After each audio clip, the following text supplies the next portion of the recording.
दोस्तों, अब तक हुई वैज्ञानिक खोजों के अनुसार ब्रह्मांड अपनी उत्पत्ति के काल से अब तक फैल रहा है और फैलता ही जा रहा है। बिग बैंग के सिद्धांत को माने तो न दिखाई देने वाले बिंदु में हुई भयानक विस्फोट से तारों की उत्पत्ति हुई और ये तारे अकल्पनीय उत्पन्न ऊर्जा से अभी तक जल रहे हैं।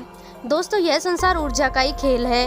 वैज्ञानिक कहते हैं कि उन्हीं तारों के बीच ठंडे हो गए छोटे छोटे तारों में ही कई जलती हुई एक धरती भी थी, जो ब्रह्मांड के विराट रूप में मात्र एक कण के समान है। करीब 400 करोड़ साल पहले आग के गोले के समान इस धरती पर एस्टेरॉइड की टक्कर से ऊपर अंतरिक्ष में आसपास बिखरे टुकड़े के इकट्ठा होने से चांद बना।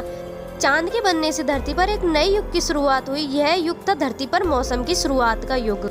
चांद धरती को स्थिर रखता है और उसके मौसम को भी बनाए रखता है। चांद के होने के कारण ही धरती अपनी धुरी पर अच्छे से घूम रही है। दरअसल जिस टक्कर से चांद बना था उसकी वजह से धरती एक और मुड़ गई और उसकी वजह से धरती को एक और चीज मिली, बहती मौसम। धरती पर जीवन के विकास के लिए मौसम का होना बहुत ही जरूरी है। यदि बदलता हुआ मौसम नहीं होगा तो जीवन संभव नहीं होगा। चांद की ग्रेविटी के कारण धरती के घूमने की रफ्तार भी कम हुई, जिससे हमारे दिन 6 के बजाय 24 घंटे के होने लगे। 440 करोड़ साल पहले धरती पर इतनी गर्मी थी कि तरल पानी रह ही नहीं सकता था, लेकिन वायुमंडल में पानी की भाप थी। दोस्तों, कई लाख साल पहले जब धरती ठंडी हुई तो बारिश होने लगी, जिससे तालाब बने, झीलें बनी और महासागर बने। इसलिए जीवन की शुरुआत के लिए अभी वक्त में और बदलाव की जरूरत थी। 380 करोड़ साल पहले सागर के नीचे एक नई क्रांति हो रही थी।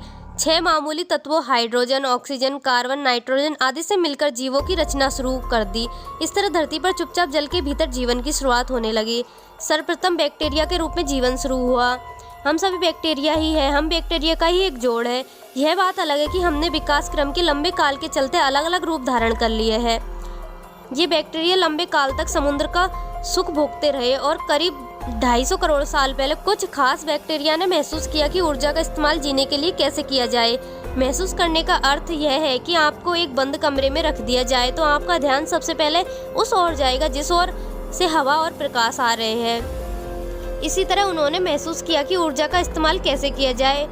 उनके इस प्रयास से ऑक्सीजन पैदा हुई और इस तरह ऑक्सीजन ने हमारी दुनिया में एक नई क्रांति की शुरुआत कर दी। ऑक्सीजन का होना जीवन के विकास में ईंधन के रूप में जैसा था। इस ऑक्सीजन के कारण लोहे में जंग लगने लगी। जंग लगा लोहा महासागरों के तल पर जमा होने लगा। करोड़ों वर्ष बाद यह जंग लगा लोहे का विशाल ढेर बाहर आया। यही ठोस चट्टानों का रूप लेने लगा। दोस्तों, जब महासागरों में जंग लगने के लिए लोहा नहीं बचा तो ये बैक्टीरिया एक दूसरे काम में लग गए। उन्होंने इतनी ऑक्सीजन बनाई कि महासागर ऑक्सीजन से भर गया और वह ऑक्सीजन महासागर के ऊपर वायुमंडल में जाने लगी। इसके बाद इस घटना से जीवन के विकसित होने में रफ्तार आ गई और जीवन ने एक लंबी छलांग लगाई। पहली बार किसी बैक्टीरिया ने ऑक्सीजन के सहारे भी जीना सीख लिया था।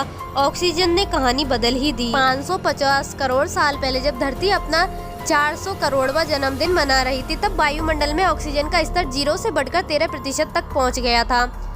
वैज्ञानिकों के अनुसार जब ऑक्सीजन की मात्रा बढ़ जाती तो उसके दबाव से आकार भी बढ़ता है और जटिलताएं भी बढ़ने लग जाती है। इसके चलते समुद्र में जीव और जानवरों के सबसे ज्यादा एवं सबसे उन्नत समूह पैदा हुए। करीब 50 करोड़ साल पहले समुद्र में पहली कांटे वाली मछली पैदा हुई। ये मछली हमारे पूर्वज है। असल में आज के सारे रीढ़ वाले जीव इन मछलियों के आधारभूत ढांचे पर ही बने हैं। ऑक्सीजन के कारण धरती पर जल से निकलकर पौधे सबसे पहले आगे बढ़े। करीब 40 करोड़ साल पहले जीव भी आगे बढ़ने को तैयार हो गए। धरती पर फैलने के क्रम में सबसे पहले महासागरों से बाहर आए एम्फीबियस अर्थात उभयचर से रेप्टाइल्स अर्थात सरीसृप बने। सरीसृप का महासागरों से संपर्क टूटने के बाद वे धरती की दूसरी जगहों पर बसने लगे। इससे उनके भीतर नए नए अंग विकसित होने लगे। 50 करोड़ साल पहले एक तबाही आई। एक ज्वालामुखी विस्फोट हुआ और इससे धरती पर अलग अलग जीवों का जो विकास हुआ था वह थम गया। धरती पर रहने वाली 70% प्रजातियां खत्म हो गई। धरती पर ऐसे विनाश तो होते ही आया, जिसके चलते धरती पर ये सबसे अहम प्रजातियां जो खत्म हुई ही गई। इसके बाद अगले 16 करोड़ साल तक डायनासोर धरती पर राज करते रहे। उसी दौर में धरती पर सख्त लकड़ी के जंगल पैदा हुए। डायनासोर के शुरुआती काल में दुनिया भर की जमीन एक ही जगह जमा थी, जिसके चारों ओर समुद्र होता था, जिसे पेंजिया कहते हैं। लेकिन अब वह अलग होने लगी थी। धरती की घूर्णन गति, भूकंप और ज्वालामुखी विस्फोट के चलते अफ्रीका साउथ अमेरिका से अलग हो गया, जिसके चलते अटलांटिक महासागर सामने आया और उससे बनी मानव इतिहास की सबसे बड़ी सरहद, वो सरहद जिसने नई और पुरानी दुनिया को अलग कर दिया। 16 करोड़ साल पहले सिर्फ डायनासोर का ही धरती पर शासन था। डायनासोर के धरती पर राज करने को लेकर एक स्टडी में नया खुलासा हुआ है। इस स्टडी में कहा गया है कि डायनासोर का राज धरती पर 20 करोड़ साल पहले हुई तबाही से आया।